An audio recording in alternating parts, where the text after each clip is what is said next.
It's important for us to think about how we're going to do our group work. Because when you have groups that are as diverse as this, sometimes we're going to divide you by what I'll call business sectors. Because what we did take a look at is, if you gave it to us, what kind of work you're involved with. So if you're in construction or something construction related, sometimes we'll batch those people together. If you're in retail, sometimes we'll batch retail people together. Sometimes we'll just mix you all up, like rolling the dice. And so we ask for your understanding when we do move you around in specific ways. We want to make sure that we not only capture the wealth of knowledge in this room, hello, but that we also are able to make sure we match the various levels of expertise. So I'd like to share what we learned from you last time. Last time we went around the room and we asked everybody why they were here. Captured it, and I'm going to share with you what you told us.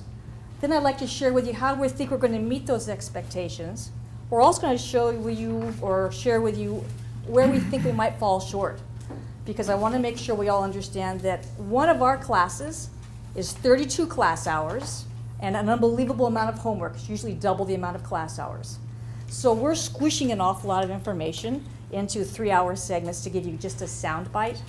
But what we want to do is we want to make sure that we tailor it to what you're looking for. So along the lines of tailoring, I have a person I'd like to introduce to you. Where are you? Miles. I'd like to introduce Miles to you. Miles Woodruff is a Benicia resident. He's also in the Green MBA program. And so he's here because, A, we're going to use Miles as part of our stealth sleuthing to understand the businesses of Benicia because he lives here and understands what's happening on the ground. Secondly, Miles has a good background already in sustainability, and he's going to be a resource for many of you who might want to ask specific questions that are industry specific, because we know that there's expertise in this room way beyond our level, and we know some expertise gets out of date, and you might want to have some research topics covered. So Miles is going to be coming to as many of our sessions as he can. Miles has already started understanding the industrial park of Benicia, because he and I and the rest of you know that that's a really important nucleus for some of the work we're going to do going forward. So I'd like to start off now by sharing with you what you told us. Hello. Your timing's perfect. Come on in. So this is the summary slide of what you hope to get from the series that we're lucky enough to be giving to you. And there was a resounding majority of the people in the room are interested in understanding the advantages of sustainability, and more importantly, ways that you can message to a wide variety of people. Content focused on sustainable Benicia as a community. As I started off saying, this room has commission people, it has government people here in the room, and one of the focuses and one of the goals of this program is to think about how Benicia as a community can be more sustainable too. Another thrust was business opportunities. Some people are here to network and share their service offerings. Sustainability education, concepts and curriculum. Didn't really focus on any particular area there, so we may want to delve down. And lastly, there's a lot of people who want some industry hard specifics. So this is the way it looked. Advantages of sustainability messaging. This is what you told us. You can have access to this slide. I'm not going to stand here and read them all to you, but what you'll see is that a large number of the responses here are about messaging, or how do I talk to my people in my company, etc. Industrial park and development.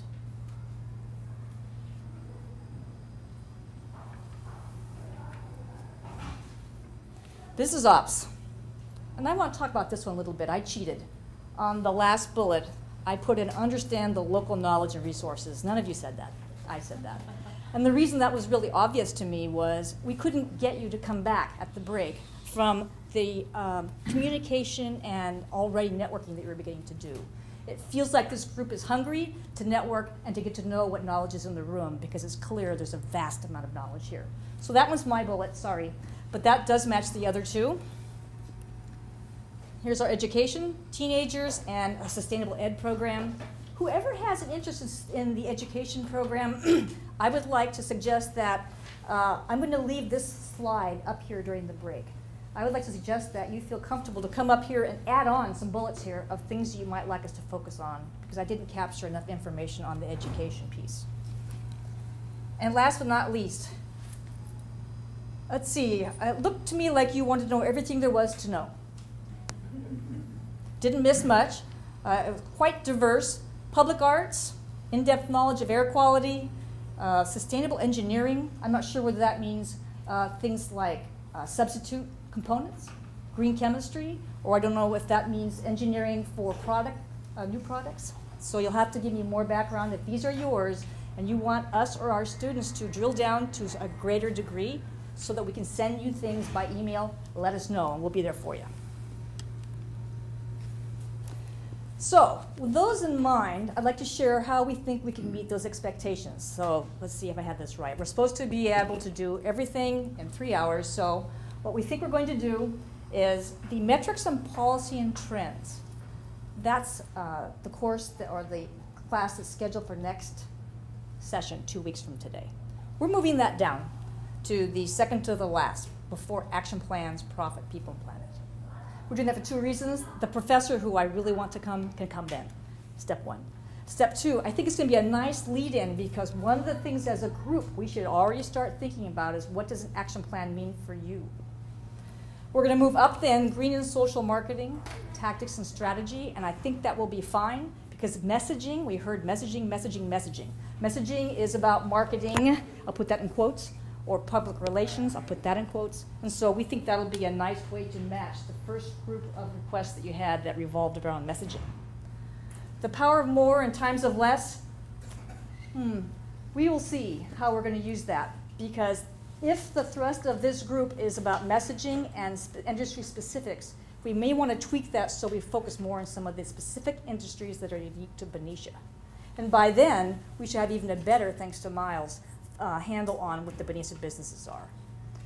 And then I'd like to talk about action plans just briefly, because I'd like to have you be thinking about what does an action plan mean for you. So an action plan, who's it for? How many people are thinking about an action plan for your company? Just kind of give me a general. How many people are thinking about a church or a community organization or something like that? 1, 2, 3 hands. How about your neighborhood? A couple hands. How about working as a team with an industry or a group of people in the room? A couple hands. And how about a government agency? More of those. So, if you're not, some of you are either not hoping to do an action plan or you have no idea what the heck an action plan is, which is fine. But what I hope is through the process we can help you understand what things could be in the part of an action plan and that you'll take advantage of this opportunity to run your action plan ideas through this wealth of knowledge in the room and us, because we'd like to be part of what you guys have in your mind. Action plans can be around green certification. And I'm not sure, but I believe that Benicia doesn't have a large group of businesses that have green certifications. So maybe, if you only have one, which I think is the number, if you only have one in the city, it may be that somebody in this group has an action plan. They'd like to start taking some steps to start a green certification process. And we are happy to help you with that. We're quite familiar with all of the checklists and things that are required for all of the industries that today have certifications. Some people only want to have an action plan that makes money, but we're not going to call it making money. We're going to call it sustainable profits. So if your goal is to have sustainable profits for your company or companies or people you're working with, that's fine. We ask that you, in addition to that, think about the fact that environmental and social metrics happen too. So when you save money, you will also be making environmental and social impacts. So we'd like you to think about how to measure those. We'll help you give you metrics. And last, I think that there are some people in this room that are already doing some pretty neat things for sustainability.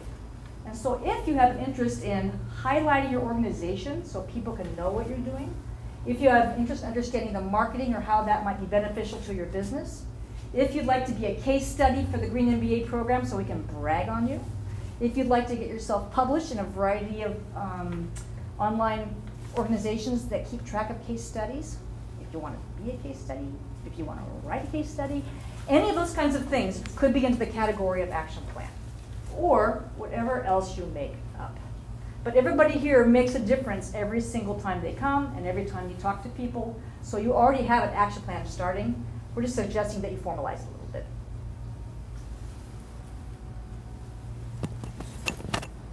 These are the classes that we are in the process of sharing with you. If you don't think we're on the mark, we will respond to whatever you tell us. We're not married to these classes. These are the ones we thought would give you the best smattering of things that will be pertinent to you. So just wanted to level set. Action plan, we hope you're going to come out of this with one, because as a group, you are leading the leading edge, the nucleus of what's going to happen here in Benicia for sustainable business. You're our first people who have raised your hands to participate. And I think that Benicia is going to be an amazing study for us to be part of, because this city is unique in the way they're approaching it. So I'd like to introduce our lecturer tonight, please. Roberto, I lied. I took 2 extra minutes. Roberto Piccioni. I've known Roberto. He's been in our program. I'll tell you a story. So I did take the Green MBA program myself, and one of my very first professors was Roberto, and I did a great job in your class. That's right. And Roberto has got a wealth of knowledge and background. He'll share with you his bio. He comes to us with industry background. He has a day job. He's here after his day job, and I'd like to thank him for being here. His last name is Piccioni, Roberto Piccioni. Thanks, Laura Lee. Terrific. Good. Yeah, I sometimes tell the joke about, people that see my name, but before they've actually met me, Roberto Piccioni, it sounds very Italian. Expect a short guy with a big nose and hair coming out of the top of the shirt. Oh, that usually gets a laugh. I don't know. But no, my dad's Italian. My mom's native Californian. I was born in Italy. We came to the U.S. when I was about 5. And the Italians have been in the garbage industry since the very earliest times. So I feel like I'm just kind of the next generation of Italian entrepreneurs in this space. Oh, thank you, Laura Lee. You got me booted up. Constance, thanks for inviting me. Appreciate it. Tremendous group. Laura Lee, that was helpful to just kind of go around the room and hear about people's interests in terms of the organizations that they want to support. So that's helpful. So I'm here to tell you I'm kind of an industry guy. That's where I've spent all of my career. I'll tell you a little bit about my background here in a couple of slides. But one of the things that I've realized, feeling really close to the planet and concepts of justice and fairness and birds and bees and frogs and trees and that type of stuff, in an industry setting, it's really tough to get a CFO and a CEO on board with those ideas. I mean, people are interested in quarterly profits. They're interested in making their projections, interested in growth. So we have to find a way to take these concepts of sustainability, these principles that we really believe in, and make it palatable in an operational setting. So I want to talk about that a little bit tonight. I noticed some of you already have the slide deck that I'll be talking from tonight. So some slides I kind of probably going to rifle through a little bit, but feel free to contact me. My email is at the back. I'd be happy to share ideas with you or talk more about some of these things as time unfolds. One of the things that a key tagline of our Green MBA program is this concept of transform yourself, transform business, and transform the world. We spent a lot of time in our program early on just getting people to really explore what are their core values, what really makes them tick, what's their inner purpose. I mean, that's a huge undertaking within the program. And only then, by really understanding what one's individual motivations are, can you bring those skills into an organization to really influence, to really create change. And so that's a key objective of ours, is just to transform business. And again, if we're successful in that, we can have a really, really big impact on the world. So everything we do in our program is about that, and I just wanted to share that with you. This is the agenda for tonight, and I hope you can read the slides okay in the back. I'm going to do a little bit of an introduction for a while, just talking about sustainability, and then we want to do an exercise. How many of you were like at work all day? How many of you were like sitting already most of the day like me? So we're going to have a little bit of an exercise, and I'm going to ask for your patience in it a little bit. We're going to move to another room. We're going to break into 3 groups, and we're going to simulate an exercise in leadership. okay? And it has a relationship to sustainability. And after the exercise, when you come back to the room and after a short break, please chase down a Post-it note and just put your reactions to the exercise up on the board here so we can share that afterwards. Then we're going to talk about strategy, this concept of how you develop a strategy for sustainability in an organization in a way that's meaningful. Concept of stakeholders, and then some real ops management principles, operations management principles around process optimization. So I'm kind of a process guy. So we'll talk about process flow diagrams and value stream maps, and I'm real big on concepts of operational excellence, lean and to make. That's a wonderful tool set that has a direct relationship to sustainability, so I want to talk about that a little bit. Hopefully we'll have some time to get into some additional group work and talk about some specific processes and think about indicators. Again, in business, it's all about what you can measure. And so we need to do the same thing from a sustainability standpoint. What are we measuring? How much energy we're using and what does it cost? How much waste are we producing and what does it cost? How much does it cost to recruit new employees such that we attract and retain really good employees and don't have to recruit again? How do you measure it? So that's a key part of ops management. I'll talk about life cycle assessment a little bit too. Just a little bit of context from Nancy's presentation from 2 weeks ago, just to kind of try and bring this together. David Brower, very important naturalist, of course. There's no business on a dead planet. Okay, that's why we're here. We've already seen signs of it. And Nancy talked about this concept of boundaries. You know, it used to be, 100 years ago, we had limitless resources. Our limiting factor was financial and human resources. We didn't have enough. At the turn of the 20th century, there wasn't enough money to go around to make the investments that we needed, and we didn't have enough people to do what we wanted to do. 110 years later, we've run out of space, we've got plenty of people, we've got plenty of capital. What we're lacking now, what's becoming the limiting source in terms of our growth, is the natural resources. So again, you always have to play to the lowest common denominator. So resources, natural resources, human, natural, and even economic have to really be maximized. So we as businesses, really, businesses or organizations need to understand that we operate within society and the society operates within the larger environment. And not the reverse. It used to be that we thought, you know what, the planet was ours for the use and it was limitless. So Nancy talked through that nicely. And of course, Benicia, an important community. And we want to think about how we can help to grow our community. I mean, all of us are thinking about the legacy that we want to leave. I had a birthday a while ago. I changed the front number. Oh my God. That really hit me. So, now what I'm trying to do is work on projects that are going to have longer-term impact.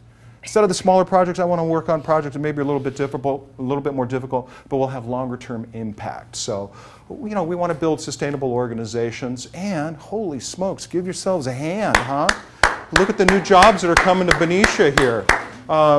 We got to get the president here to drive the first car off the line or something, huh? I think that's great. So kudos. The efforts associated with building responsible growth within the community, responsible products is happening, and you just want to do more of that. Richard Branson, Virgin Airlines CEO. Business is the force of change. Business is essential to solving the climate crisis because this is what business is best at: innovating, changing, addressing risks, searching for opportunities. There's no more vital task. Richard Branson's trying to get his airplanes to run on biodiesel or biofuels. That's awesome. Now, I happen to know that Richard Branson, not everything that he tries is successful. There have been a few failures along the way, too. But good for him for creating an environment within his organization that is accepting of some level of risks and stepping out in front and trying to do good things and innovate. So, great example. Defining sustainability. Oh my golly, we could spend the entire evening just trying to align around words that really address this concept of sustainability. So I've done sustainability strategy development for a bunch of organizations. And my first thing I say is, you know what? Sustainability at Ford Motor Company is different than it is at Bank of America, is different than it is at the city of Benicia, it's different at Dominican University. There are different risks and opportunities for every organization associated with this concept of sustainability. So what we need to do is think about, well, what are some of the economic issues that we need to deal with?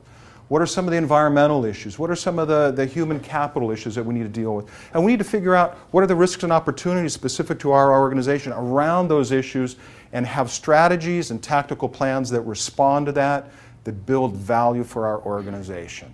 All right? It's not about planting trees because planting trees is fun to do. It's about planting trees because of, you know, the reputation that it helps build in our organization. It helps in terms of the community where we want to be situated. There have to be good business-oriented, organizational-oriented reasons for every one of these sustainability tactics that we want to take on. As you look at this list, and I'm not going to talk through each of those issues on the list, I want you to think about how these can be measured. Okay? One of the other themes I'd like to leave you with tonight is everything we do, you want to be able to measure it. You want to be able to measure it. You want to be able to say, are we good and are we getting better? What did we generate this year? How do we want to minimize that for following years? Sustainability. So Dow Jones says it's a business approach that generates shareholder value by controlling risks, capitalizing on opportunities associated with environmental and socioeconomic issues. Okay. I'm sure you've seen the reports that talk about how companies that are leaders in terms of sustainability outperform their peers. There's lots of studies that indicate that.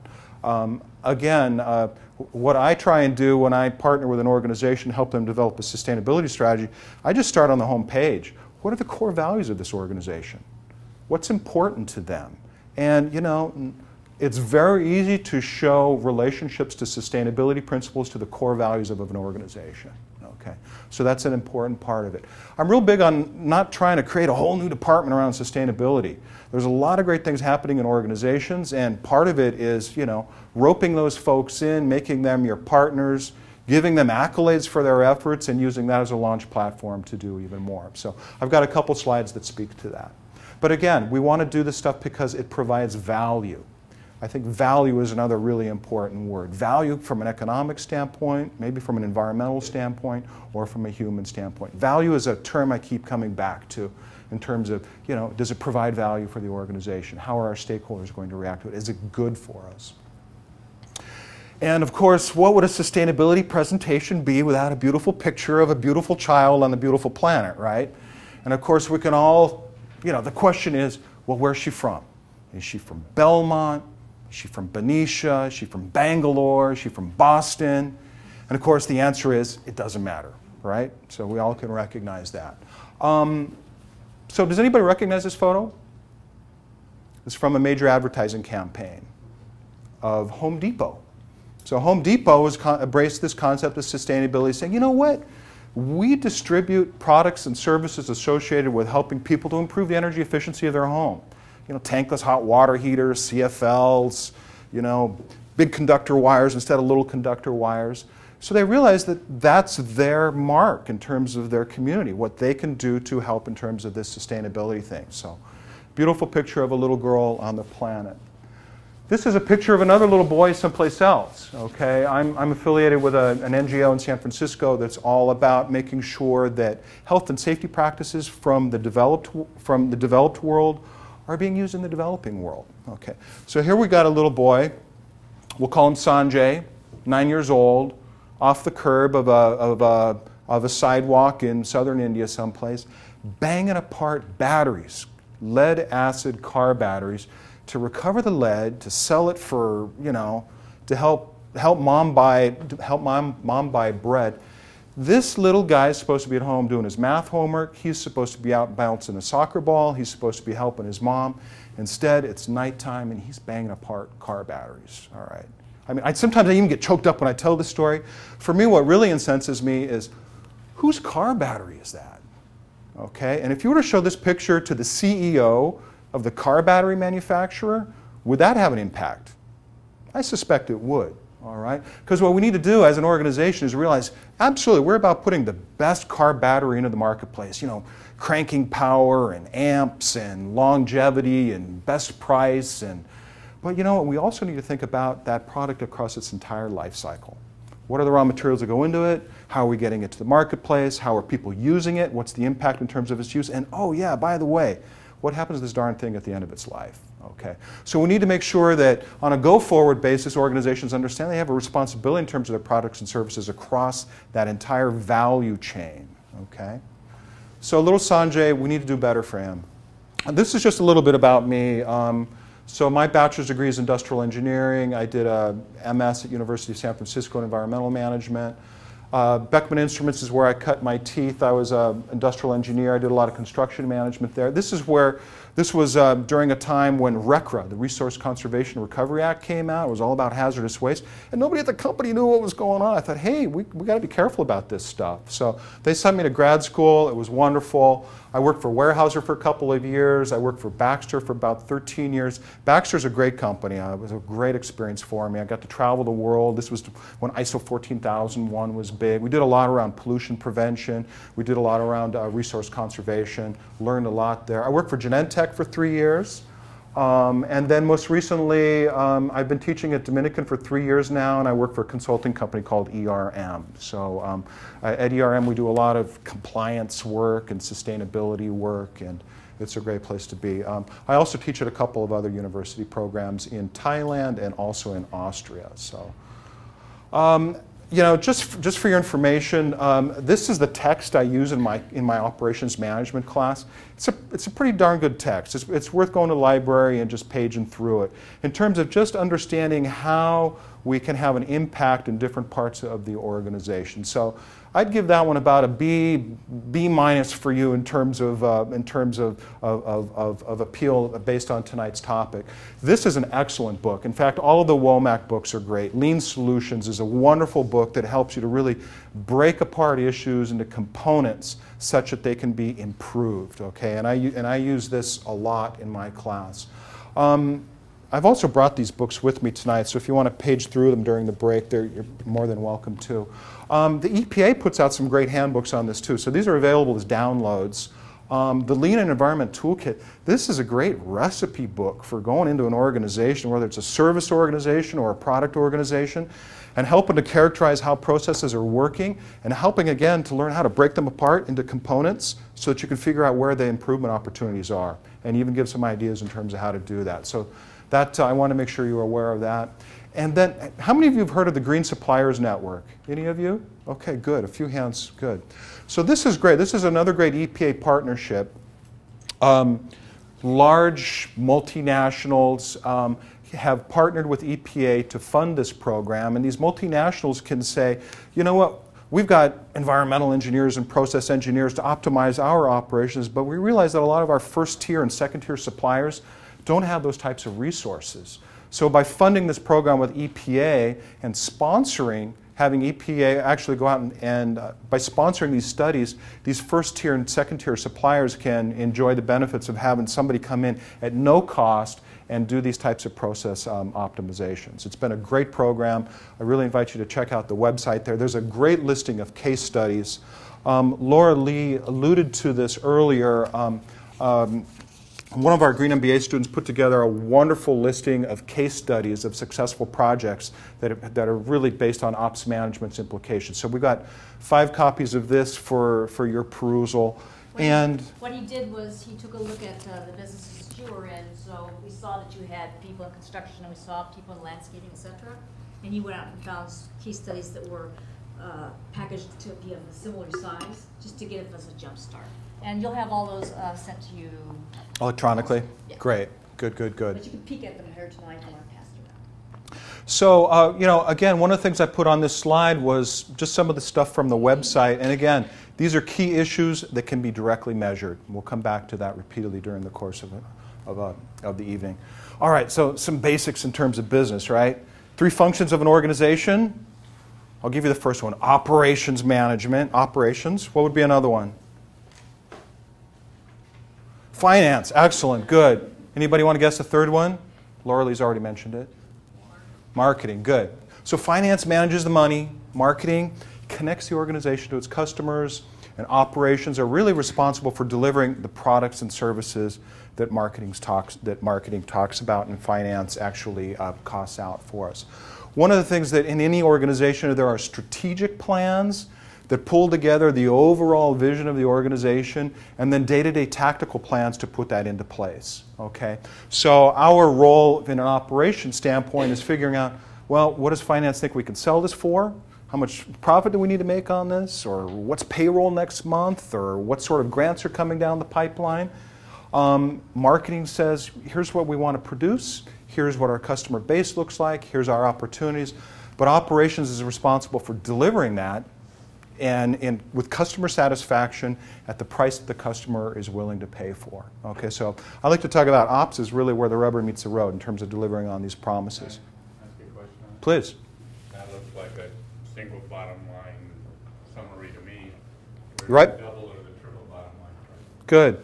Great thought. So again, what I'm trying to do is use the frameworks that are existing in organizations to use these ideas to take them forward. So when we get into customers and stakeholders a little bit, let's talk about some of the key other issues that are very much of interest to us. So again, a little bit more about ops management, a process-oriented discipline where we take inputs, transform them, and create outputs, whether it's a product orientation or a service orientation, okay? And associated with these products and services, we need to be real clear about who our customers are. And many times our customer is that person paying for the product. But what we need to do is expand our definition to think that customers are beyond just those folks that are paying for our product or service at that point in time. They're, you know, the folks who have a home across the street from our plant, okay? They're shareholders on Wall Street that buy our stock.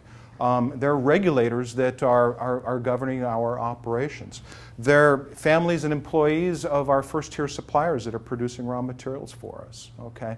And we need to stop and consider what are their interests as well and make sure that those interests get embedded within the tactical plans and strategic plans that then roll through the entire organization. Okay, so that's a good point, Alan, and that's what we try and do with it. I use this slide to talk about this inputs, transformation, and outputs just to show that what we need to be doing is making sure that we have feedback at all of these loops across that entire life cycle assessment. When we have raw materials come in, we need to be clear about it. Do they have lead in them? How have they been produced? Are people being paid fair wages? Are they working in safe factories? We love to get our raw materials at a competitive price, but increasingly organizations are realizing that not only do we need to get it at a fair price, we have to get it at the right quality. Because at quality level, and when I say quality, I mean not just in terms of product or service performance, but all these background issues in terms of sustainability. A lot of organizations have gotten burned. We've all read the stories. What it's about on a go-forward basis is making sure that organizations consider these things and get them built into their day-to-day business practices. So number one, they don't get burned, but number two, it serves as a competitive advantage for them in their marketplace. Okay? And there are many organizations that are trying to do that. Okay, so here's a Dilbert cartoon for you that I'll let you read.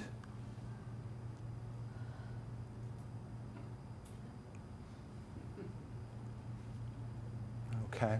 So I use this to just illustrate three core objectives that seem to play in just about every organization around, you know, customers want things, they want them when they want them at as low a price as possible, and they want them at a certain quality standard, okay? So you could go into any organization and talk about fast, cheap, right, and people will nod their head, okay? I use this as a basis for talking about customer expectations, and I quickly expand it to make sure that customers include all stakeholders, and then I quickly expand it to make sure that these concepts of fast, cheap, and right take into consideration some of these other interests that we talk about from a sustainability standpoint. Okay. So here's what we are going to do. We are going to have a little exercise just to get us moving around here a little bit, and Miles and Laura Lee are going to help me with this. And we're going to break into three groups. We're not going to get up yet. I'm going to let you self-organize, okay? What we're going to do is we're going to walk to the room across the hall over here, and you're going to see three blue tarps on the floor, okay? So what I'd like you to do is stand around the perimeter of those three tarps and then work your way into three equal-sized groups around one of the tarps, okay? And what we're going to do is when we get over there, I'll share with you some additional instructions. This will be a little bit of a timed activity.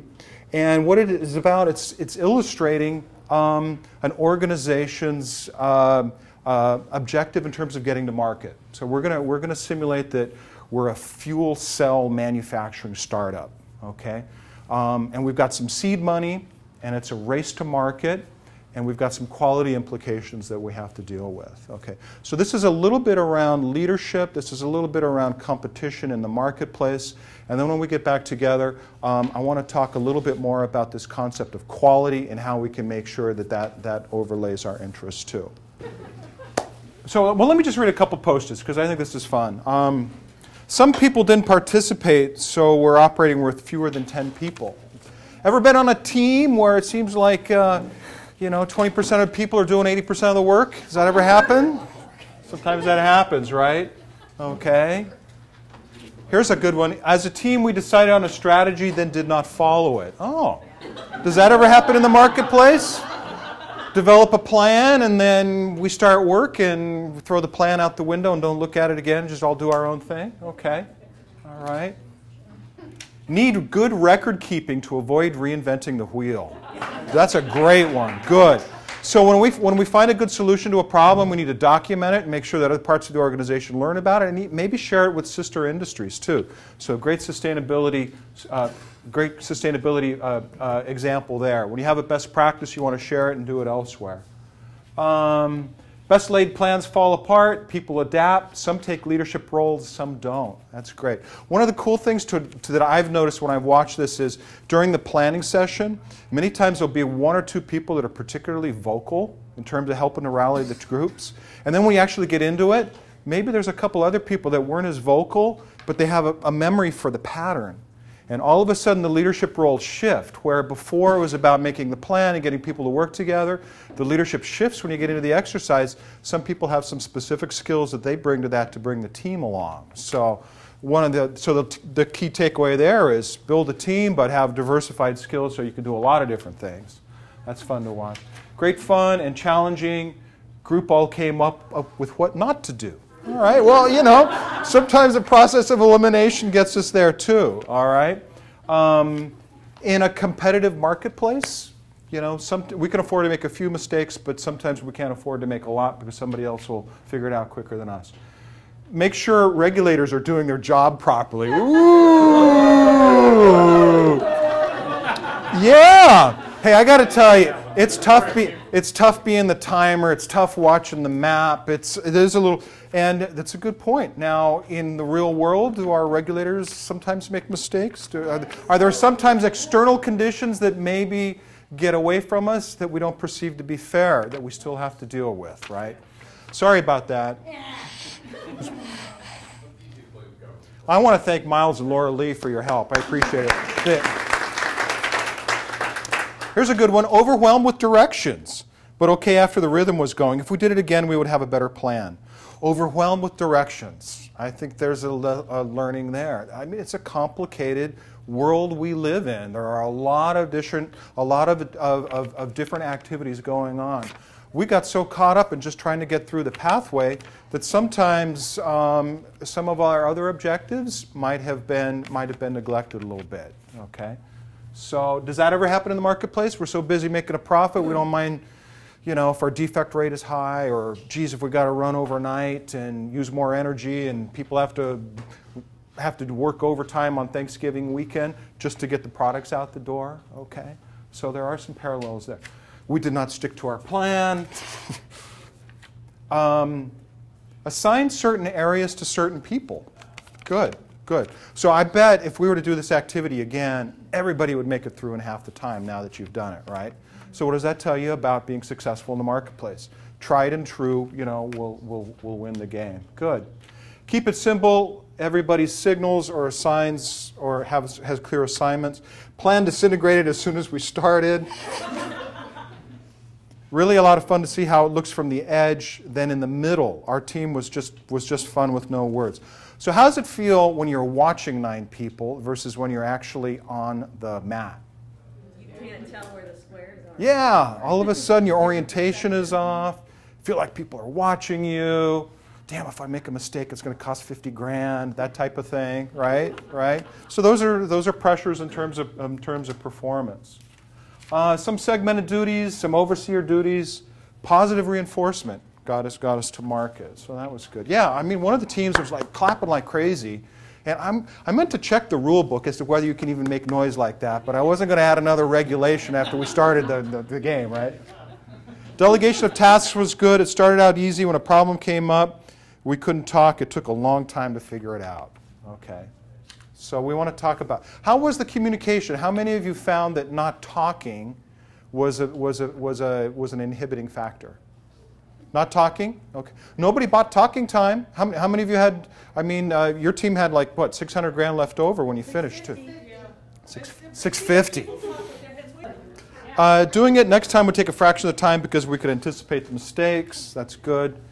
Needed to stay within our plan to have one person in charge of one row, and then the other take direction from the captain in charge of the row. Okay, good.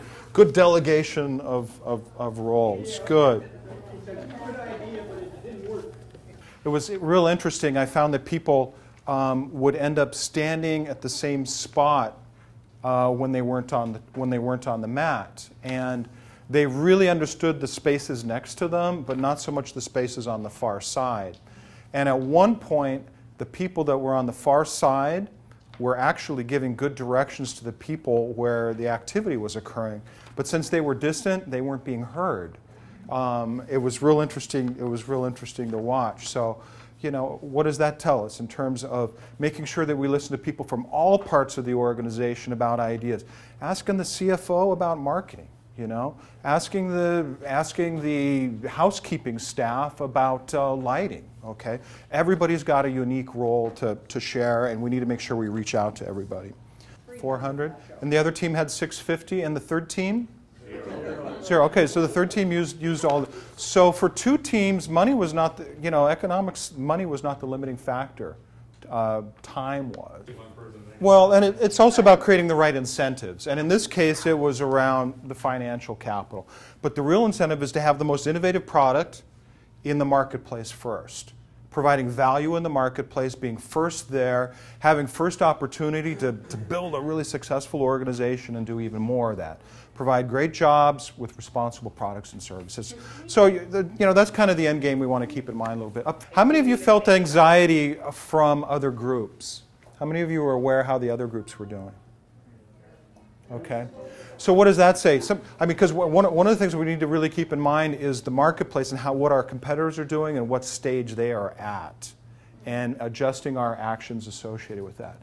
So if we're in a marketplace and an organization that we compete with directly steps out with a massive greenhouse gas reduction goal, they're going to attract certain customers, certain stakeholder interests because of that. So we need to stay abreast of what others are doing as well.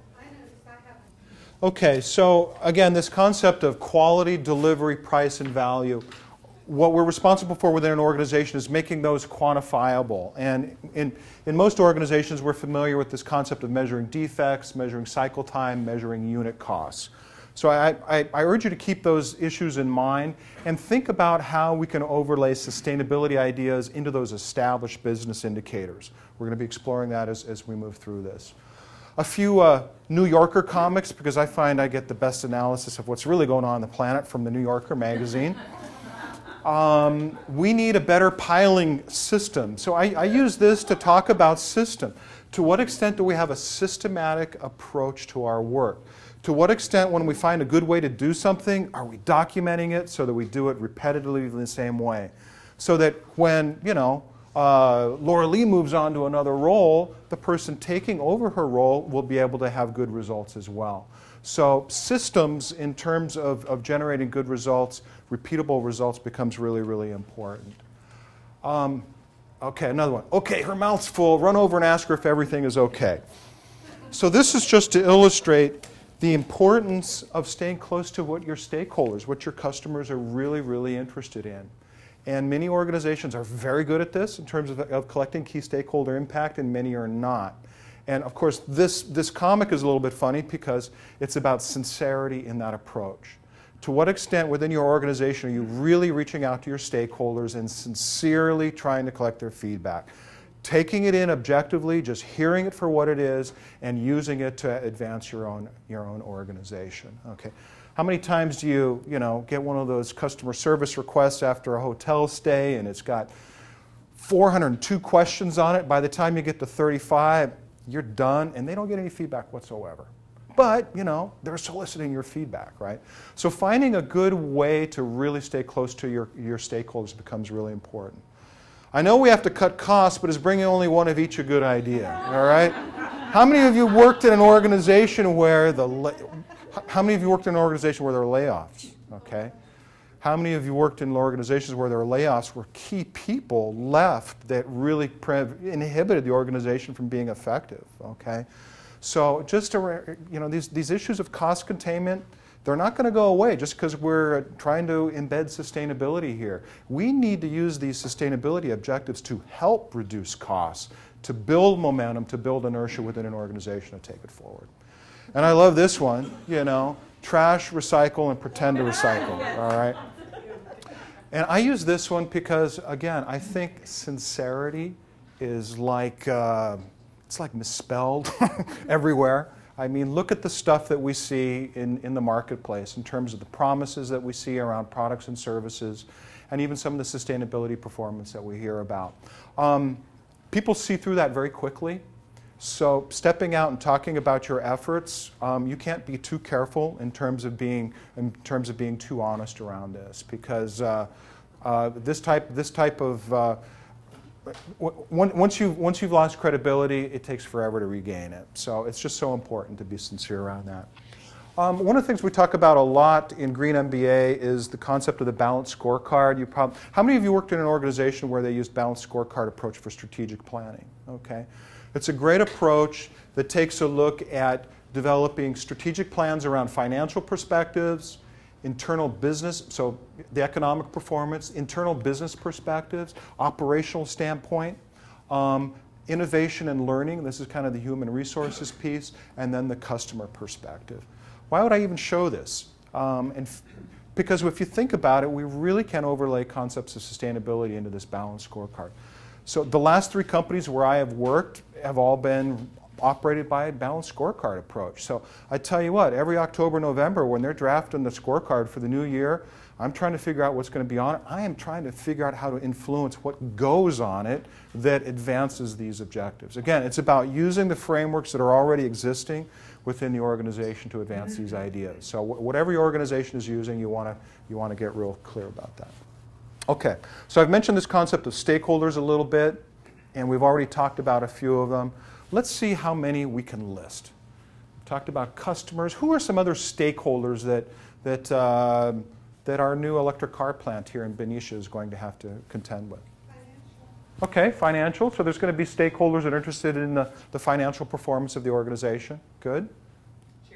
Shareholders. Good. Suppliers. Suppliers. Great.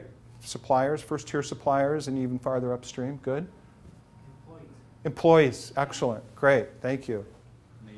Neighbors, the community where we operate, okay. Media. The media, yeah, we need to manage the communication and how we're depicted to the extent that we can. Can be recycled. Good, so really considering our customers and end-of-life impacts associated with our products. Yes? Okay, good, so regulatory environment, so, customers, employees, shareholders, government, non-government organizations that may be interested in our activities, peers, we talked about other local companies, the community, other business association, the financial community, and key partners. Other cities. Other cities, yeah.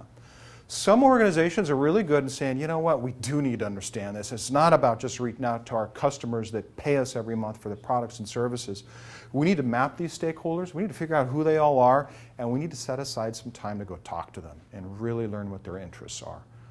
And I tell you what, some organizations, that scares the bejeebies out of them. You want to go talk to the Sierra Club? You want to go talk to, the Environmental Protection Agency about it? Are you crazy? This is something that organizations need to grow into. One of the things about sustainability is everybody approaches this from a slightly different perspective. And most organizations can't develop a world-class sustainability program in 9 months. It could take a couple years. It could take several years. It could take 10 years to create change within an organization. So stopping to understand who your stakeholders really are and how they perceive us, okay? Sorry, this is going to be real tough to read in the back, but how do stakeholders perceive us in the workplace? How do we treat our employees? How are we perceived in terms of how we treat our employees?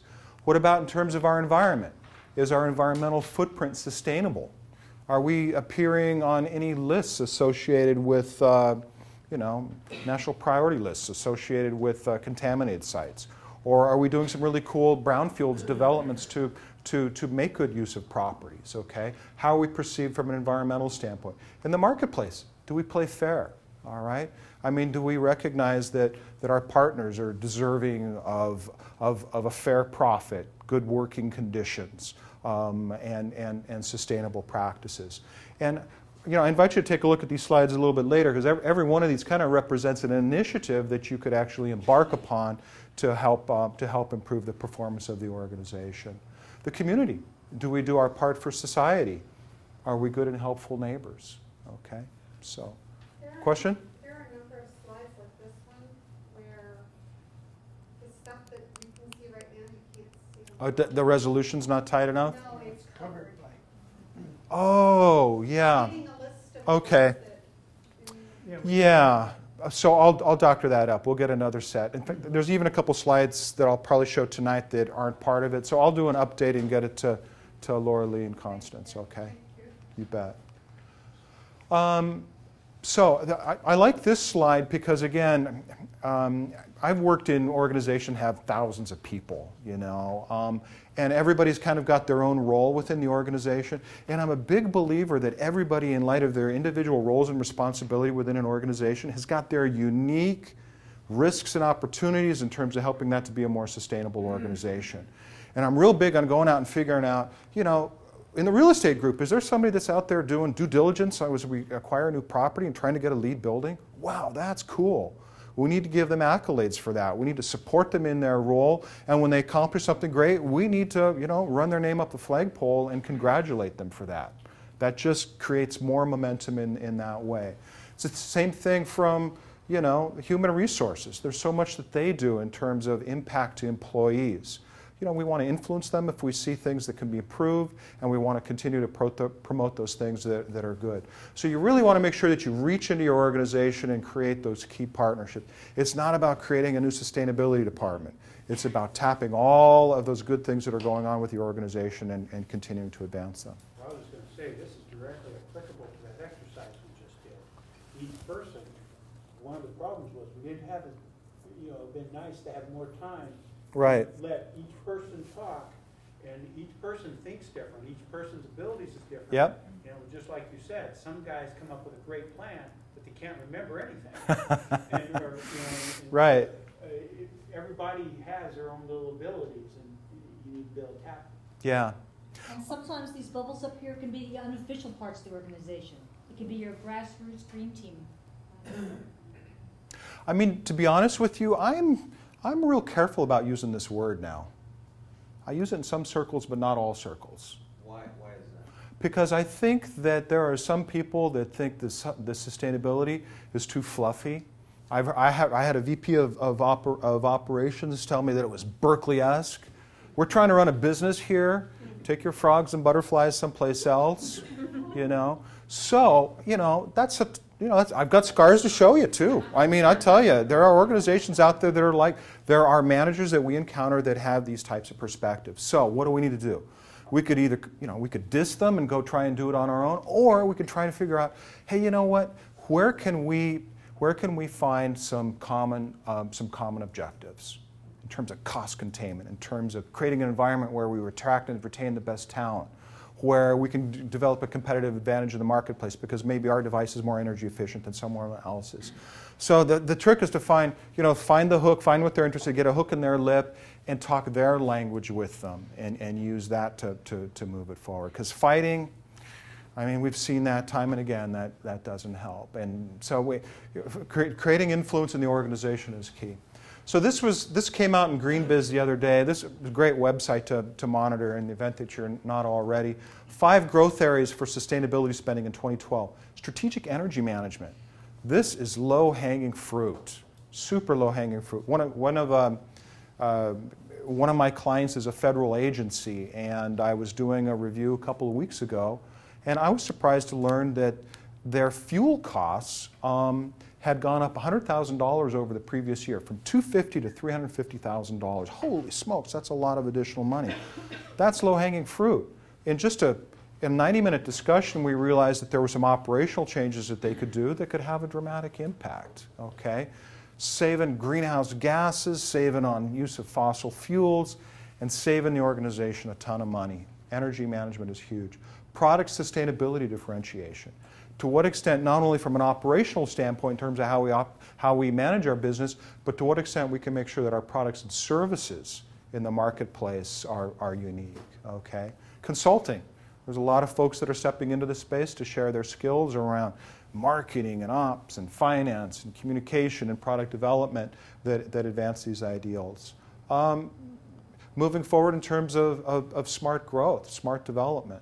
And then the whole concept of, the pyramid, the bottom of the pyramid, and to what extent we can offer products and services for, the other 5 billion people on the planet that don't have quite the same level of spending capability that we have.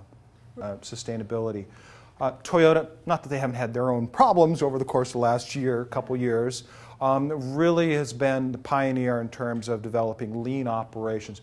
Waste, anything other than the minimum amount of equipment, materials, parts, space, and workers' time, which are absolutely essential to add value to the product. I don't know why you would add minimum amount as the way it's presented. Okay. Again, my role here tonight is to kind of show a few different tool sets, stuff that I have found to be effective, and all of us need to find our own language and our own vocabulary around this. Let me just share how I've used this and how it's been impactful in a couple of organizations where I've worked. 10 ways. So lean manufacturing talks about 10 ways. Making more stuff than we need to, having people having to hang around to wait to do something next, having to move material around that doesn't provide any value, having people have to maybe move their own limbs more than are necessary and the associated injuries that can occur there. Inadequate procedures. To what extent we're wasting time, wasting people's good energy, wasting our human capital. Unplanned activities. When we don't plan our work right, we create a lot of waste, okay? Inventory. Inventory is, unsold product. It is cash flow that's impacted. If we can't sell it, then it's eventually going to turn into waste. Poor communication, defects. So I think, I can draw a link to these Toyota lean waste to many of the ideas that I like to promote within an organization. And the toolbox that lean expounds is these concept of lean tools. So we explore this a lot in the ops management class, and students actually end up using these tools. 6S is a great one. Maybe you've heard of this. This is all about, oh my gosh, I have to remember them now. Sort, set, shine, sustain, standardize. And safety is sometimes the 6th S. So this is great. I mean, have you ever been to like an oil change place where, the airline's across the floor and there's an oil spill over here and the tire changer's all mungered up over there? It just doesn't look like a good location in terms of being able to do high quality work on an effective basis. You go to another oil changer and, the staff are all wearing crisp shirts and, they meet you as soon as you're there. They get you in and out more quickly. So there are benefits to really setting up these workplaces in a really tight fashion. And that does a lot. I've seen this a million times. When we 6S a department, it ends up eliminating a lot of waste. Stuff that we don't use gets taken care of. And we end up using less of our raw materials because we're better equipped. Okay? And people enjoy working in those spaces better, and they usually are more productive in providing higher quality products and services. So 6S is a great tool in terms of advancing this. Total employee involvement, getting everybody involved around problem solving. Okay? It's not the manager that sits in the glass office that's got all the answers to the problems. It's actually getting down onto the floor and understanding what's going on here. How come when we do this process we get this hazardous waste residue?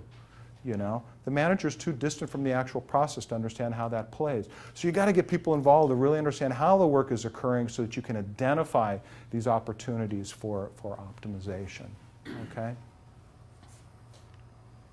So here's a little bit of process flow chart, because again, one of the tools that I really like to use when I go into an operation, if I see a lot of waste being produced, if I see a ton of energy that seems to be being used without good reason, is to stop and instead of trying to do a quick fix, to really stop and understand, what are we doing here?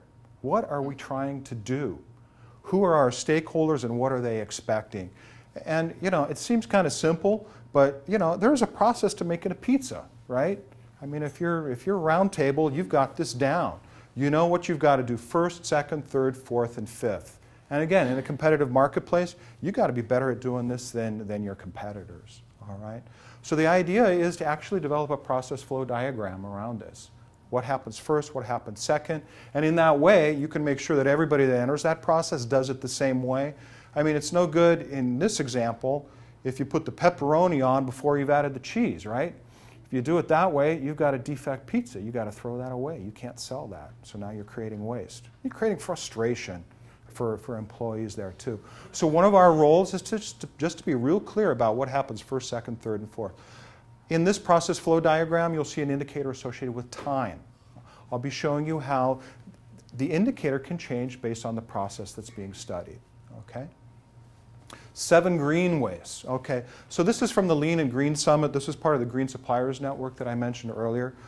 If you go out on their website, you'll see all sorts of case studies in terms of organizations that are using these tools to create better efficiencies, to really move forward with eco-efficiency in their operation. Focus on energy, water, materials, garbage, transportation, emissions, biodiversity, doing important things in terms of reducing costs. You think about it, energy. Spending money to a third party, energy waste is, paying a third party to consume more energy than required, supplied from a source that has a negative environmental impact. Anything we can do to reduce our energy usage hits our bottom line. Our CFO is going to like that, all right? Many organizations, when they implement these types of projects, the CFO will say, well, you know what, that project, you saved us $10,000, tell you what, $5,000 to the kitty, and $5,000 to maybe fund another project that you want to move forward with. So building this type of momentum becomes important. Lots of examples of this. Coyle and Greer talks about at their 27,000 square foot facility, they reduced their annual energy bill by $46,000, okay, with little investment. I mean, I don't have to tell you, sometimes it's as simple as, settings on thermostats, building management systems on lights, the way we operate our doors, weather stripping, just using those devices that we have as efficiently as possible and recognizing people for doing it and making sure that people understand those expectations, okay? So $46,000. Google. So Google is saving $400,000 a year by installing photovoltaics. Payback 7.5 years. What do you guys think of that? Payback in 7.5 years. Short? Short? Short? Long? Heard a couple shorts, heard a couple longs. 7.5 years sounds a little... Okay, so in most organizations where I've worked, a project will get approved if it has a payback in 2 or 3 years. All right. Again, sustainability projects shouldn't be any different than other projects that we step forward with. If I'm the CFO, what can I do? I can install a new production line for $1 million or install $1 million worth of photovoltaics. What to do? Well, let's see, that new production line, that speaks to these interests. Why should I install the photovoltaics? Well, we need to have answers for that. Okay. In the case of Google, besides them having more money than just about anybody else, they realize that a key stakeholder for them is their ability to attract and retain the best talent coming out of school. So they subsidize hybrid vehicles, they got panels on their roof because it helps one of their key stakeholder interests in terms of having the best and brightest talent to affect the decision-making framework around all of their projects. And we basically said, you know what, from a triple bottom line standpoint, here's your economic objectives, environmental objectives, social objectives. Tell you what, let's come up with some criteria so that all projects can be assessed against those. And you know what, maybe economic is worth 50% of the pie and environmental and social is 25%. But hey, at least they're looking at it more effectively than they had in the past. Water waste. And I think, living in California, we all know how precious water is as a commodity. Again, paying a third party to consume more water than we actually need, then paying them again to take away contaminated water and clean it. So water conservation efforts can pay for themselves. You'll remember a couple years ago, we were facing water droughts. And in the North Bay, it was particularly acute. And, you know, at Sonoma State University, a study was done in terms of the economic impact to the region associated with water rationing. Now, look, these numbers are big. You know, a 10% shortage was going to have an impact to the community of $200 million. If there'd been a 30% water rationing program that would have gone into place, the impact would have been, you know, more than $4 billion. Think about wineries that can't, you know, irrigate, all of the agricultural impacts, all of the impacts in terms of jobs lost associated with that. A precious resource that we often take a little bit for granted because water is basically pretty cheap. As you well know, for what we actually pay for water does not really represent all the infrastructure that goes into the delivery systems and the reservoirs that get it to our tap. Okay. And the sewage, absolutely. I mean, these treatment plants are multi-million-dollar investments, and there's a lot of money there. And so a lot of companies are doing a lot in terms of water conservation program, saving in terms of water use, or reducing maybe the toxicity or some of the contaminants within the water as it goes out. Okay, I mean, here's a brewery saved $150,000 in terms of water costs associated with some of their water discharge fees and as well as their supply. Oh yeah, Intel has got tremendous water. Intel has got a team of people that work on water. As you know, semiconductor manufacturing is very water intensive, and some of these fabs are located in areas where water is particularly water scarce. So it's a huge issue for these companies. Garbage, okay, just watching the garbage bill. Paying for something you're going to throw away, something that's going to cause an environmental impact, and then having to pay it again to take away to a landfill, all right? Lots of money to be saved here. I mean, we're hearing increasingly about companies that are like diverting nothing to the landfill now, you know, or finding an end use for everything, whether it's compostable or recyclable, or maybe one person's waste product represents a raw material to somebody else's process, okay? So a ton of money to be saved there. When I worked at Baxter, this was a huge effort for us. We had a half dozen people working across all the manufacturing plants working to reduce waste generation. There are some companies, a prominent telephone manufacturer, two-syllable word, starts with A and ends with E. It's one of the things that they're doing now is they have reusable totes that go back and forth between their stores made from a biopolymer. So not only are they getting 20 and 25 uses out of these boxes at the end of their life, you know, they're looking to make sure that those are composted properly. So there's a lot of work to be done in this space. There are some examples of some successes, and yeah, we need lots more of this. There's a lot of work to be done. I mean, this is the 21st century challenge, you know, in a world of diminishing resources, how we make sure that we use, we're deriving maximum value from it, and we're really using it effectively. Certain places, not California, they have a container that the smaller item goes in, and then when you get to the register, there's one of those magnetic lock type things. They said the container can keep being reduced, so you're only packaging a smaller part. And to me, that makes more sense. That's a great idea. So, I mean, there's no shortage of business opportunities that we're facing here. Packaging waste is huge. I think I've got a packaging example in here. Yeah, here's the shrink wrap. I mean, all that shrink wrap. I mean, remember, it was only 10 years ago that when we got something in the mail, we had all those little styrofoam peanuts, right? We don't see those anymore. I mean, first they went to what were they? They were cornstarch based. Now you don't even hardly see those anymore. Now it's all these inflatable bags. So, you know, as we get smarter, we find better ways of doing things that cost less for the organizations and have less impact on the tail end too. So it's all about creative solutions that will be accepted in the marketplace. HP, you know, and Xerox. I mean, when I think in terms of reuse of products, Xerox has been doing this since the late 80s.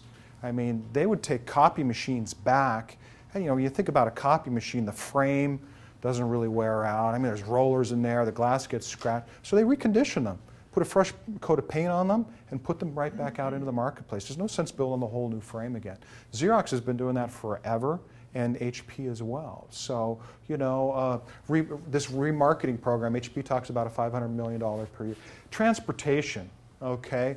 Using excessive amounts of transportation for modes powered by non-renewable and environmentally harmful fuels, okay? I mean, when we see gas prices go up, all of a sudden we see our day-to-day efficiencies go up, you know? Instead of, you know, taking 3 separate trips on a Saturday, we find ourselves all of a sudden kind of coupling activities together, all right? And organizations do the same thing. One of our clients is the National Park Service. And so, I mean, they have small vehicles in parks and they have big vehicles. And most guys really like to drive those 3/4-ton pickup trucks, even if they're just going across the park to have coffee with a friend, right? So the trick is to right size it, you know. Hey, jump on the bicycle, or if you don't want to ride the bike, well, you know, take the Prius, but you know, but right sizing it and coupling activities and thinking there's a ton of money to be saved and all the associated, you know, UPS. I mean, I don't have to tell you, all these transportation companies are getting bored in terms of new technology vehicles that, performance standpoint, are still right there and more efficient as well. Emissions, this is huge. You know, discharges from our operations, excessive amount of toxic pollutants to get into the atmosphere. Great story in terms of Ford. Their VOCs that off-gas during their paint lines, capturing those VOCs and putting them into an on-site combustion device that can generate 1,500 kilowatts of energy. That's enough to actually feed energy into the plant, okay? A byproduct of their operations now turning into a feedstock for one of their key processes, okay? So looking for creative solutions like that. Biodiversity, you know, we're losing 10,000 species a year to extinction, all right? It's a big number. We're all interested in that. We need to make sure that we don't incur costs destroying biodiversity results in large negative impacts on the environment. So you're seeing a lot of organizations stepping out and realizing, hey, you know what? We don't need a parking lot as much as we need a vegetable garden that employees can grow during their lunch hour. Boy, they come back to work at 1 o'clock a lot happier. They've spent some time together. It's great for everybody. Green roofs increases health and safety of employees, reduces environmental impact. And of course, there's a whole science to responsible landscaping as well. So there's tremendous opportunities in that space as well. The Gap, you know, they're touting their 69,000 square foot green roof. And, you know, besides being a really lovely roof to look at, it's having real impact in terms of their air conditioning costs, in terms of providing, you know, reduced heating and cooling costs and stormwater management. I mean, this is a big issue for a lot of organizations. The rain that hits their properties and the associated impacts associated with that stormwater. All of a sudden you put it across a green roof and you have all the natural filtration that occurs. And now you don't need to have a stormwater discharge permit and you know, twice a year monitoring and all the associated monitoring costs associated with that. So these natural solutions turn out to be great solutions that help the organization as well. When I was at Baxter, it started in the mid-90s. By the time I left there in the mid-2000s, after 10 years, there was some really cool stuff occurring that wouldn't have even been thought about 10 years previous to that. Every organization has got its own unique set of risks and opportunities. And so, you know, it takes an enlightened management team, it takes enlightened employees to bring these issues forward and address them responsibly. Some of these organizations, they're great big, huge freighter ships out at sea, and it takes a lot to get them to move. But that doesn't mean that we can't have these discussions and that maybe something won't change 3 months from now, but if we can put a plan in place such that we'll have some changes a year, 2 years from now, we need to be doing that. And many times there's a lot of stuff playing in the background of these organizations that we're not aware of because we're on the outside. I did have some conversations with Gap a couple of years ago, and I remember, you know, they had some pretty innovative ideas that they were stepping out with. So, but you know, as consumers, we have to also remember, you know, do I go to, you know, what am I going to buy, and how in my day-to-day purchasing decisions send a big message too. So we need to use all of our avenues in terms of creating influence. I've got a slide that kind of characterizes the different spots in an organization where sustainability can fit, and operations is often the first place where there's some great low-hanging fruit to create some impacts. Sometimes it's a little tougher to create change around products and services. but that needs to happen too. So we've talked about all sorts of things: energy, materials, toxics, waste, land, air, water, solid waste, products, money, and more. One of the things that we really need to be thinking about is how we can measure this. So I hope that when you think about these ideas, you know, you're thinking about how you can quantify them. How much, you know, how many pairs of Dockers are being produced in Asia annually? To what extent is that mix changing over time? To what extent are we really evaluating those tier 1 suppliers in terms of their operational practices? To what extent are we getting better from year to year to year? We realize we're not going to be perfect in 3 years, but what sort of improvement plan are we building towards associated with that? So this slide is just to depict, as much as these are issues that we want to manage, we need to make sure that we quantify it. Again, and for some people in some organizations, unless you can quantify something, you haven't really persuaded them. So we have to make sure that we've got good metrics around this. A technique that we study quite thoroughly in the operations management class is this concept of value stream mapping. And it's basically just, you know, going back to our pizza example, thinking about a process and say, you know, how is this actually operating today? And do we really understand how it is operating today? And you'd be amazed to go into an organization and see that how processes actually operated are based on the collective memory and day-to-day experience of everybody in the room, but not necessarily because it's documented in any one place.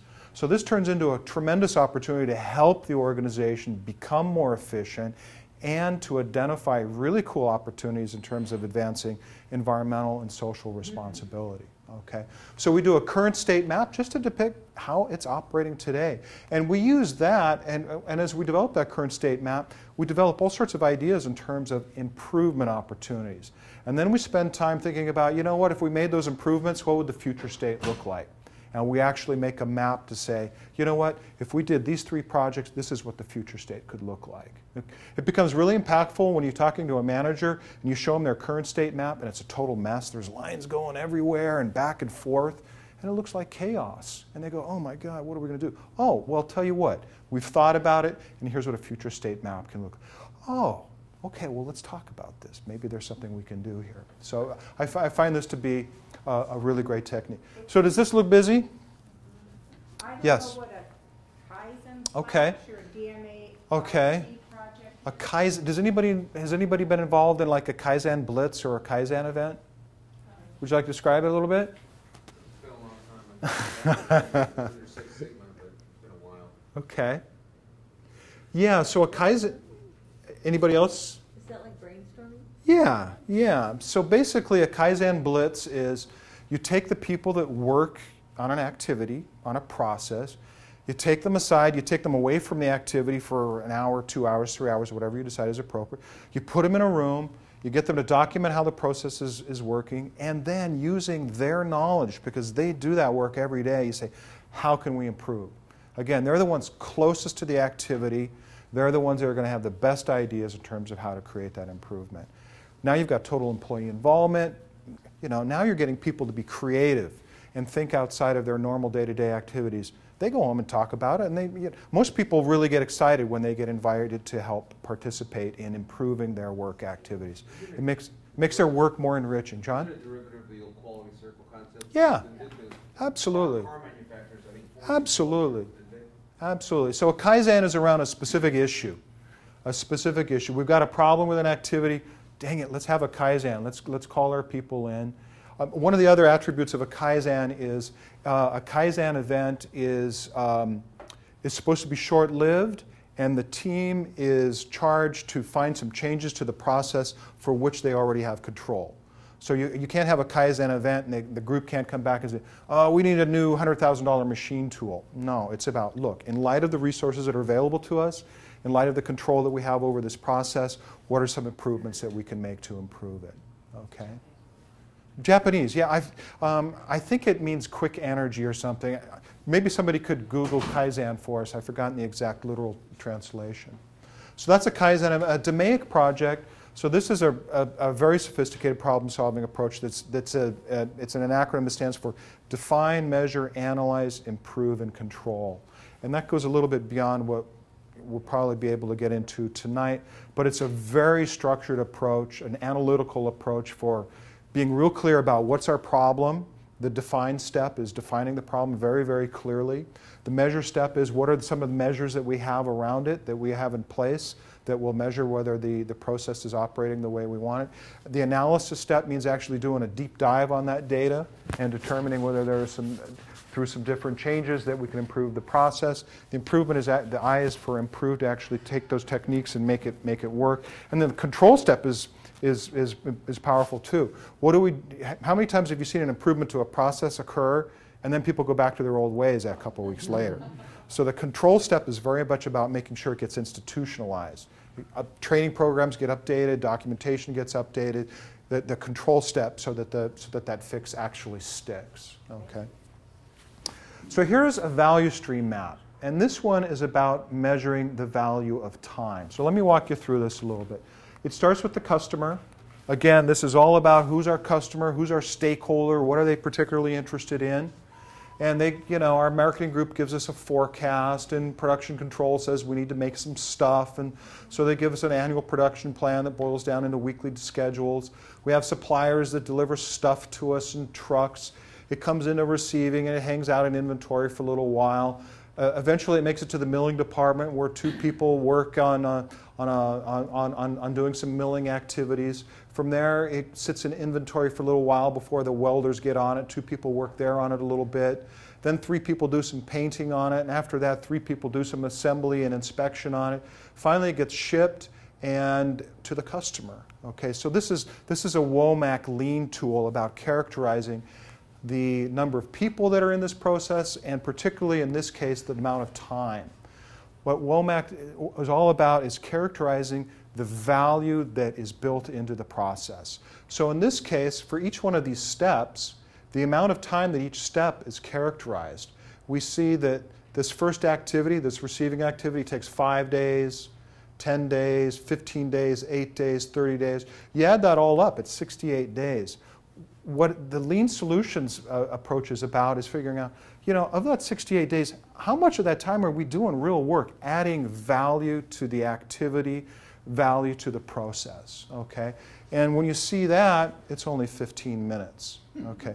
15 minutes of that 68-day period is when we're actually doing work that our customer, that our stakeholders are interested in, okay? Real common lean tool in terms of measuring time. Now you could take that same value stream map and, make it more sustainable, right? That same tool, and now you can overlay a different indicator on it. Well, what about some byproducts? For every one of those steps, maybe there's some waste being generated. Wow, for every one of those steps, we should try and quantify how much waste is being generated. Wow, in milling, my gosh, we make 5 pounds of haz waste when we're doing that milling activity. And when we're welding, geez, we make 20 pounds of it there. And when we're painting, there's 60 pounds of it there, okay? We're taking a lean tool, a manufacturing ops tool, and we're overlaying some sustainability objectives on it. And you know what? We're identifying where the low-hanging fruit is, okay? So where are you going to spend your time? In milling, in welding, in painting, if you want to reduce your waste. Where will you spend your time? Painting, right. 60 pounds of it. We're looking for the low-hanging fruit. So we're going to go out, and you know what, maybe we need to get the painters together and have a little Kaizen. Let's buy a box of donuts, get them into a room, and hey, let's talk about painting. Why do you guys have so much overspray? Geez, why do you have so much left over at the end of the day? Gee whiz, what size containers are we buying this paint in? Why do we have... And before you know it, you've got a list of ideas to reduce the amount of hazardous waste.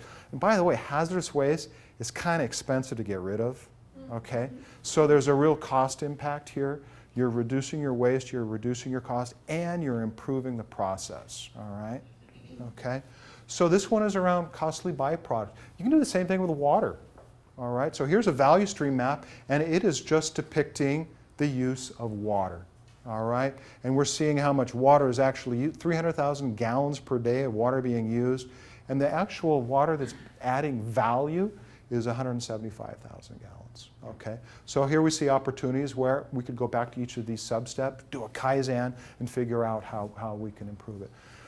So the discipline comes in stopping to be focused and do the value stream map. Too often we just want to jump right in, right? We want to just jump right in. Having a plan and having a tool so that we can all talk the same language about how an activity is occurring and using that as a basis for improvement.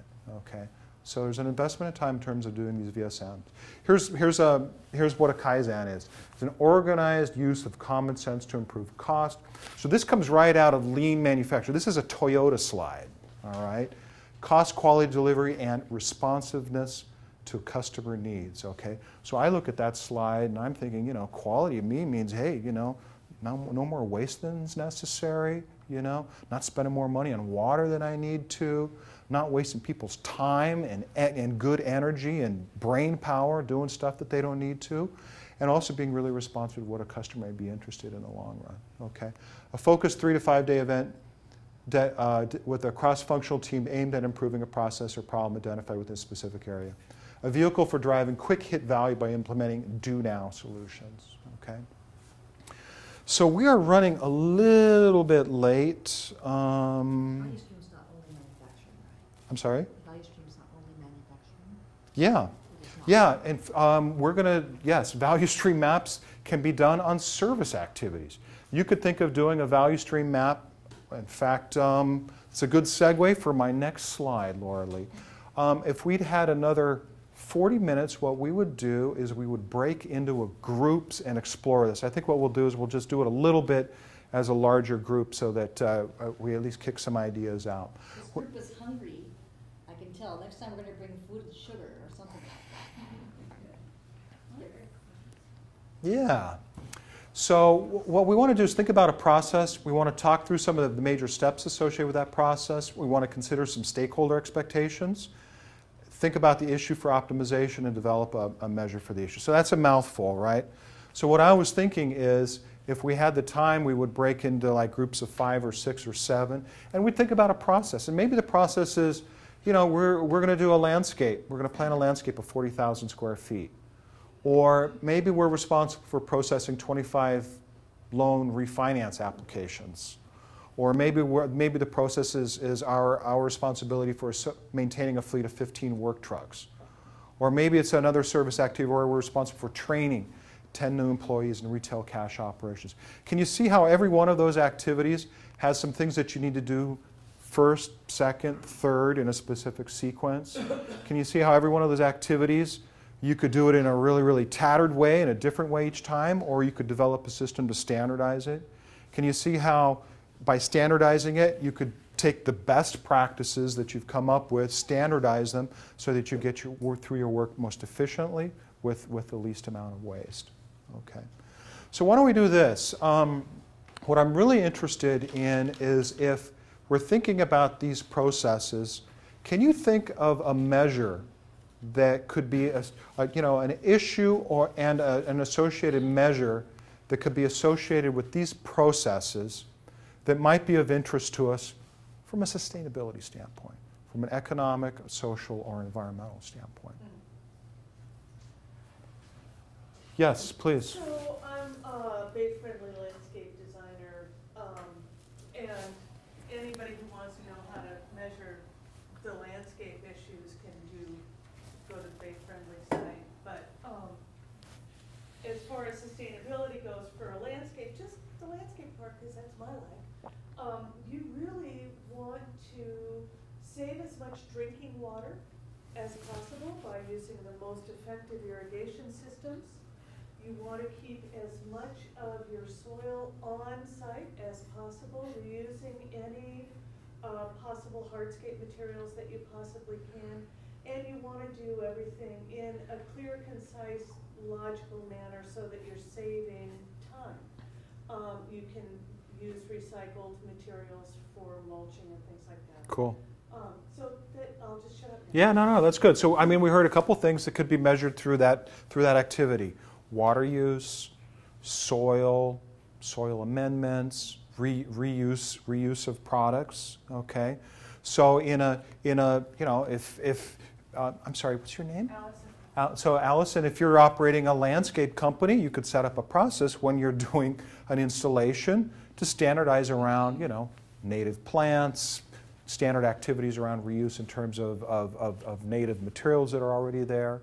and use that as a differentiator for your organization as compared to somebody else that, you know, has their favorite type of tree that they want to put in everywhere, regardless of whether it's the most suitable species for that particular location. Okay? So it turns into a differentiator. Good. Other thoughts? I've done the training, and what I've learned when you train somebody is a lot of people think if you say it once, they should know. And what I've learned is not only do you say it, you repeat it, but you give them a little, it's a reusable cheat sheet, if you will, and it stays at that station for everybody, because even the manager might forget something. And then you train, you practice, and then they train the real thing about adults and kids even. Everybody has a learning style. I'm hard Yeah. of hearing, but my learning style is auditory. Right, That right. was fun. Yeah, yeah. And so you have to, when you build a training program for 10 employees, you got to build it so it fits everyone, whether they're visual, auditory, reading. You got to make it so it covers everybody. By doing that, you only have to do it once. So developing a training process that provides the right blend of different instructional styles that's going to be responsive to your stakeholders, your customers, to assure the level of competence that you're expecting from your staff, and make it repeatable. Somebody trained in March, you want to have this confidence that the person trained in March is going to have the same capability as a person trained in September. Yep. So standardizing along those lines. Who the manager is, no matter what. Yeah, so you can see how that could be done. How about the fleet of 15 work trucks? What could be an indicator that could transcend that? That would speak to some of our interests. Well, you put it with alternative fuel.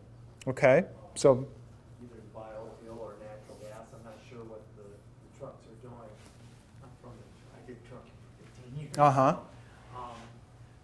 What they're delivering or what they're doing, there's all kinds of different fuels, but even the maintaining of the engines and making sure they have clean air filters, the clean engine is a efficient engine, and that way you'll save the best fuel company. there you go. Good. Yeah, I mean, we hear so much about tire pressures and driving style, and I mean, I think some of the service companies are now even mapping their routes to avoid left-hand turns and the associated idling and the associated safety hazard for making a turn into oncoming traffic. So I mean, some people are. Systems that monitor, we used to watch them. You could watch all the way across the country monitoring how long you could go see when the guy went for lunch. Where he Yeah. wasn't supposed to be. Yeah. So can you see how you could map this activity in terms of you got your 15 trucks, you've got some standard activities that need to be done for each of them. Clearly, you've got a lot of decision making, you know, as your fleet ages in terms of replacements.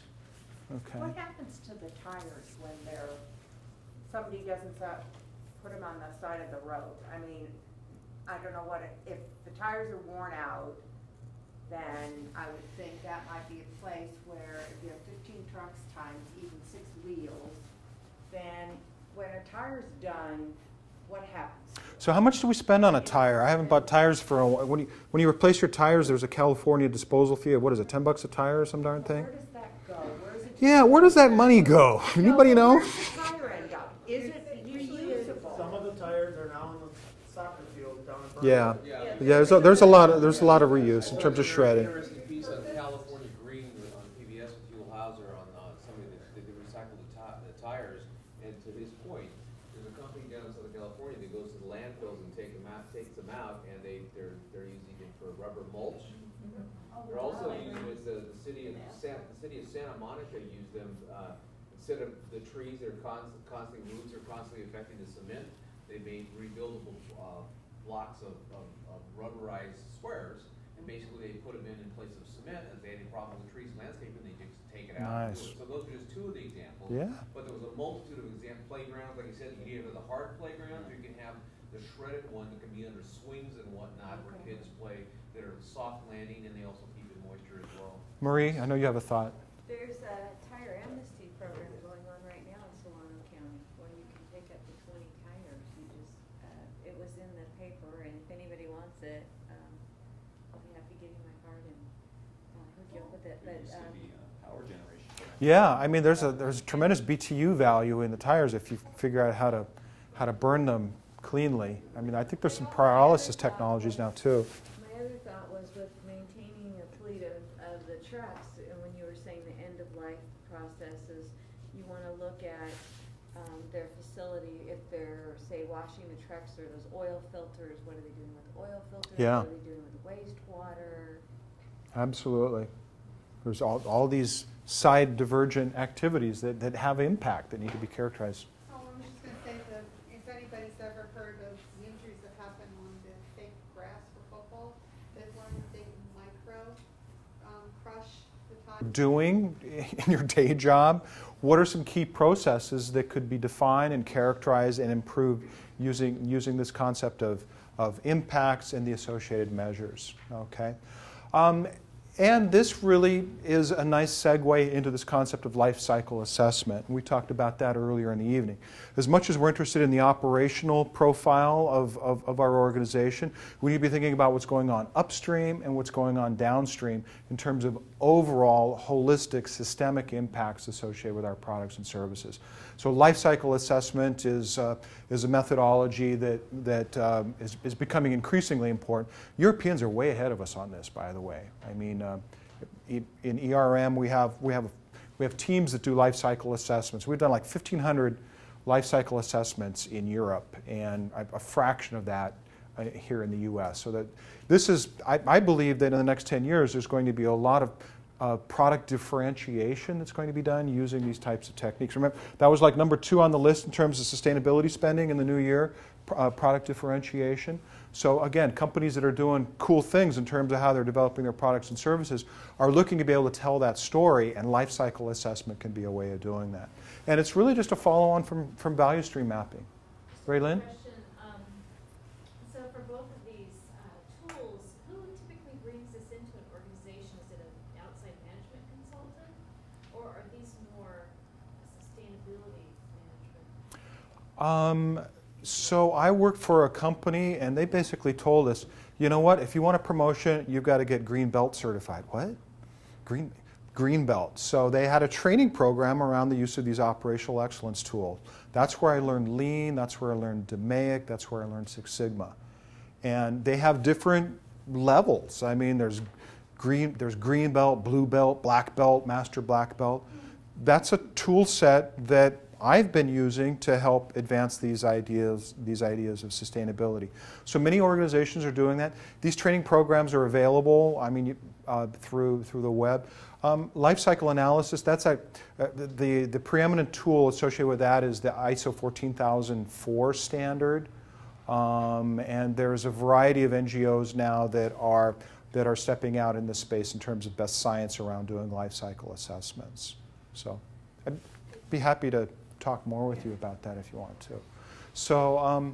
So again, we need to consider the entire product life cycle. This is a slide from a Dow presentation where they're thinking about, you know, the impact of their product from resin manufacturing to packaging it, to manufacturing that product and packaging it for the customer, getting it to their distribution and retail centers, the consumer's use, and the end of life. And they're now realizing that, you know, in the past we were just very focused on how the consumer used it and what their experience is. And we're increasingly seeing that organizations are thinking about the impacts of their activities along the entire product life cycle and characterizing the advantages, you know, the risks and opportunities associated with those activities in different ways, okay? And again, you know, hopefully this is a little bit of a familiar slide for you in terms of quantifying the life cycle impacts of the energy that we use. So this, you know, if you've done a greenhouse gas inventory, you're familiar with Scope 1, Scope 2, and Scope 3 greenhouse gas emission sources. Scope 1 is that for fuels that we combust on our own property that creates greenhouse gases.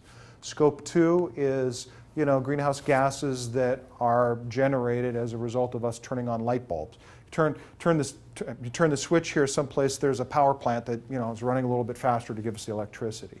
That's Scope 2. And Scope 3 is all the indirect stuff, everything that happens in supply chain, transportation activities, business travel. So we want to be thinking across the entire life cycle of all of our activities. And if you're interested in climate change, you're thinking about your greenhouse gas contributions across that entire life cycle. So that's what this slide depicts a little bit. This is a little bit of a busy slide, but this is a very normal depiction of a life cycle analysis for a product, where we see boundaries set up and that actually determine the confines of the study. Okay. In this case, this is a photovoltaic manufacturer, BP, characterizing raw materials that are coming in, how they're transported, production of energy, recycling activities. You can see the flows in terms of material and energy. You can see flows in terms of product outputs, products coming out, associated impacts to the environment. And this is just a kind of a pictorial to depict those major elements of the life cycle. All of this has got a ton of quantitative data in the background demonstrating what the actual impact is. And this serves as a basis for improvement, like the value stream map. If we see that one activity is responsible for a large amount of impact, then that represents an area that can be assessed for improvement. Okay?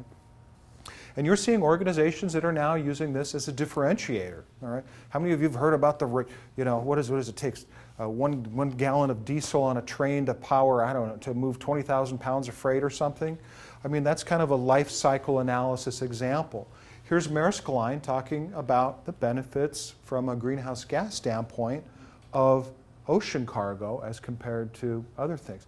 I mean, this is pretty revealing. I mean, air travel. How many of you, by the way, have done your greenhouse gas personal footprint? Good. Well, most of you. 2 weeks from now, ask that question again. Everybody's got to do their greenhouse gas personal footprint. Google it. You'll find there's a dozen calculators out there. Do it. I mean, I've been driving a hybrid for 10 years now. We compost everything. We recycle everything.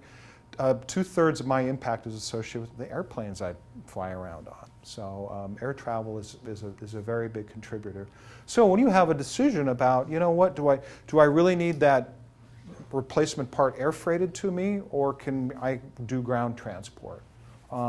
Besides being good for the environment, you probably save a little bit of money. Again, I'm not suggesting that we forsake performance standards, okay? But we should be thinking about these decisions, thinking about the overall implications of our decisions when we can, okay? From a personal use as well as the decisions that we make in our own organization. How far back do you go? Like, when you're looking at, something is being made that turns into something that turns into something that you can use.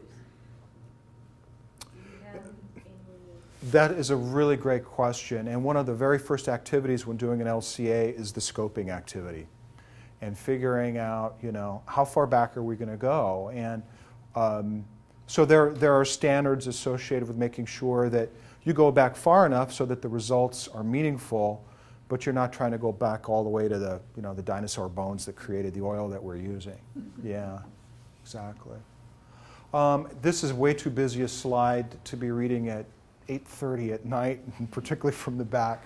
But this is an LCA that's depicting the pros of one product versus another from having done a life cycle assessment across a variety of different media. It's not just about carbon. It's about water use. It's about toxics. It's about biodiversity. It's about bioaccumulative materials as well. So when you think in terms of life cycle assessment, we often get so caught up in carbon and greenhouse gases. We need to think about the total impact associated with it. Okay. Oh, this is another busy slide, but I alluded to this earlier in terms of evolution of a sustainability program. This is frankly a framework that we use to help an organization understand, what do you have that's working well, and where are some areas that you can improve. So we really think that, you need to have a governance structure. To really make these ideas work within an organization, you got to have some decision making around it. There needs to be somebody designated responsible. You need to have certain resources. Maybe you need to have a sustainability committee, or maybe, the VP of finance needs to embrace it to kind of shepherd it within the organization. So you need to have indicators and decision making around that. Very often operations is the first place where people go. Do we really need that 3/4 ton pickup truck to chase parts around town? Can we get something smaller? From an operational standpoint, can we save some money and reduce our impact? Then from there, many people think about, okay, we got our operations in tune. Let's start to think about how stakeholders really perceive us. Let's reach out and see, how we're perceived in the community. What our customers actually do with our products at the end of their service life. And ask those questions and really identify what are some of the things that we need to be thinking about in terms of supply chain impacts and downstream products and services. Okay. Because in the end, what we're really about is, we want to make a business case for this sustainability thing. All right? To the extent that we talk about how these ideas are good for our organization and how that's going to be effective, we're just going to be able to develop a lot more momentum. So we talk about how, we can reduce our impacts. Things that are good for people, things that are good for reducing our environmental impact, things that are good for our community. Those are going to be favorably perceived by our stakeholders. We can do things that are going to reduce costs. Incident response. Darn, I'm really sorry to have dumped that 10 gallons of methylene chloride out on your sidewalk, and now it's going to cost me $15,000 to clean it up. All right. Cost of capital. If I'm spending 15 grand doing a haz waste cleanup, it's 15 grand I'm not doing something else to advance the business objectives, okay? Eco-efficiency, turning off the lights, saving water, doing all those things, save money, and many times just good strong compliance in these eco-efficiency programs improves the compliance performance for an organization as well. All this does a lot to avoid risks, compliance risks, supply chain risks, stakeholder actions. I mean, we've all heard about leaded paint in toys from Asia and contaminants in healthcare products. If we're really smart in terms of how we do how we work with our supply chain, we can really help to improve the performance of our products and services as well as advance these sustainability ideas. Maintain social license to operate.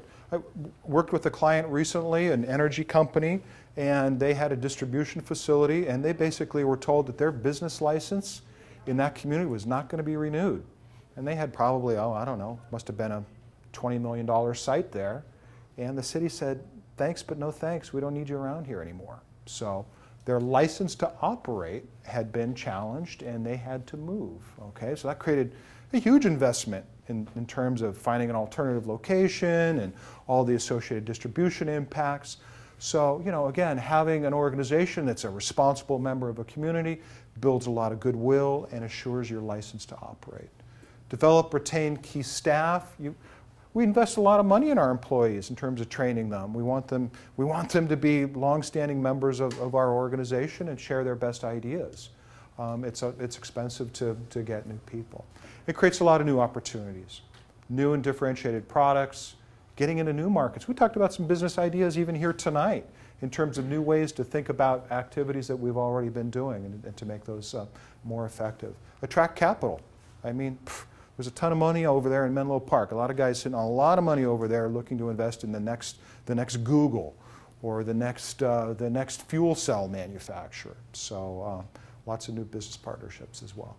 In the end, I really think that for this to be effective, we need to step out, we need to make it real, we need to make sure that there's some local impact, we need to make that, just this concept of impactful, these efforts need to actually turn into something meaningful in light of these objectives. We need to be really responsive to our stakeholders, we've talked about that a bit tonight. It needs to create value, and you know what, it's got to be something that's going to go on over time too. It's got to be sustainable. So.